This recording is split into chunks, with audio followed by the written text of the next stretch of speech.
राजकीय महाविद्यालय बूंदी में पढ़ रहे बीए प्रथम कथा साहित्य के विद्यार्थियों, हम लगातार कहानी उपन्यास को लेकर के आपके सामने हूँ और अब हम गद्यांश प्रसंग सहित व्याख्या करने की स्थिति में आ गए हैं। आप अब तक पिछले व्याख्यान में जान सके हैं व्याख्या कैसे करें, प्रसंग व संदर्भ सहित व्याख्या कैसे करें, शब्द वाक्य और पेरा से व्याख्या का आना कैसे संभव होगा और कोई भी गद्यांश कथा साहित्य से कैसे चुना जाता है। अभ्यास अगर हो, ये जो आप पर निर्भर करता है कि आप अगर लगातार अभ्यासरत है तो व्याख्या संभव है।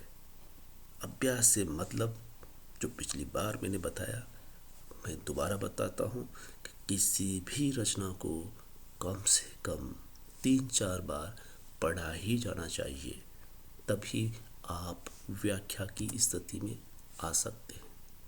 हम चल रहे थे दुख से शून्य तथा हल्के से हृदय को कल्पना के संसार में ले जाना सरल होता है। योगी कुमार गिरी विस्मृति के अंक में निवास करता था। आत्मविस्मृति और कल्पना की सजीवता का भ्रम, इन दोनों में अजब मस्ती है।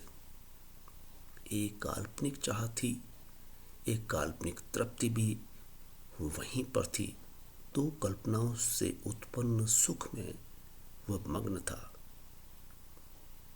पुनः आप देखें, दुख से शून्य तथा हल्के से हृदय को कल्पना के संसार में ले जाना सरल होता। अब हम देखते हैं, तो मैंने फिर पुनः हाईलाइट किया है, क्योंकि हम पिछली बार इतना जान सके हैं कि संदर्भ सहित व्याख्या कैसे करें, गद्यांश कैसे आता है। लेकिन अब हम आ गए हैं उस गद्यांश पर जिसमें गद्यांश का अंश किस तरह से होता है और हम उसमें व्याख्या कहाँ ढूंढते हैं। पिछली बार आपने संदर्भ देखा पूरे विवरण के साथ, उसी गद्यांश को पुनः देखिए तो उसमें भी खास बात क्या है। मैं पिछली बार ये बताया कि इस गद्यांश में मूलतः कुमार गिरी योगी सामने है और कुमार गिरी योगी सोच रहे हैं कि दुख से शून्य तथा हल्के से हृदय को कल्पना के संसार में ले जाना सरल होता है। योगी ये बात समाज को भी समझाता है। वो जो दुखी प्राणी उसके पास आया करते हैं अक्सर, उसको भी बताता है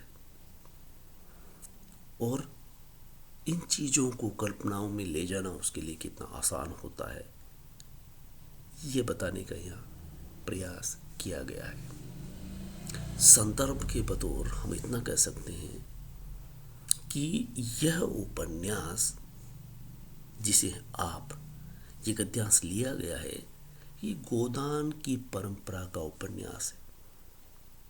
जिस तरह से उपन्यास सम्राट प्रेमचंद की श्रृंखला में भगवती चरण वर्मा भी आते हैं, ये उपन्यास कुछ वैसा ही भगवती चरण वर्मा का लघु आकार में लिखा उपन्यास है। इसमें 22 परिच्छेद है। वहीं से गद्यांश का दूसरे परिच्छेद से लिया गया है। कुमारगिरी और उनके शिष्य के बीच में ज्ञान चर्चा होती है। यहाँ कथावाचक कुमारगिरी योगी का परिचय दे रहे हैं कि कुमारगिरी योगी का परिचय, योगी क्यों है, योगी कैसा है, उसका कद काठी क्या है, शिष्य मधुपाल उससे पूरी तरह से प्रभावित है जिस समय विशाल देव आश्रम में प्रवेश कर रहा होता है, उस समय कुमारगिरी योगी और मधुपाल के बीच में ये ज्ञान चर्चा हो रही होती है। जिस समय विशाल देव को लेकर के गुरुजी उनके आश्रम में आते हैं, सहज ही पाठक योगी की ऊंचाई और गहराई का अंदाजा लगा रहे होते हैं। तो इस तरह से आप देख सकेंगे कि अब आप थोड़ा गौर कीजिए इस गद्यांश पर, तो आपको लगेगा कि यहाँ दुख की बात की गई है और इस दुख को योगी लोग किस तरह से समाज के सामने पेश करते हैं और भुनाते हैं। आप समझ सकते हैं, आपकी भी कुछ परेशानियां हैं। बच्चा जिस दिन पैदा होता है, आप ताज्जुब करोगे, परेशानी का सबब इस दुनिया में आना ही होता है। दुनिया में आने का मतलब है कि आपको सुख और दुख दोनों का आगे पीछे आना, एक के बाद एक आना। आपको ये एहसास ही नहीं होता कि सुख क्या है। सुख का एहसास तब होता है जब दुख आपके दिल पर दस्तक देता है, आपके सामने आता है। जब भी आप सुख की अनुभूति करने की अवस्था में आते हैं, उसी समय दुख आपके दरवाजे पर दस्तक देता हुआ नजर आता है। और जब दुख का पहाड़ आप पर टूटता है, उसी समय आपको लगता है कि मैं सबसे दुखी इंसान हूं, और आप उसका इलाज कहीं नहीं पाते, अपने ही दुख देने के लिए तैयार रहते हैं।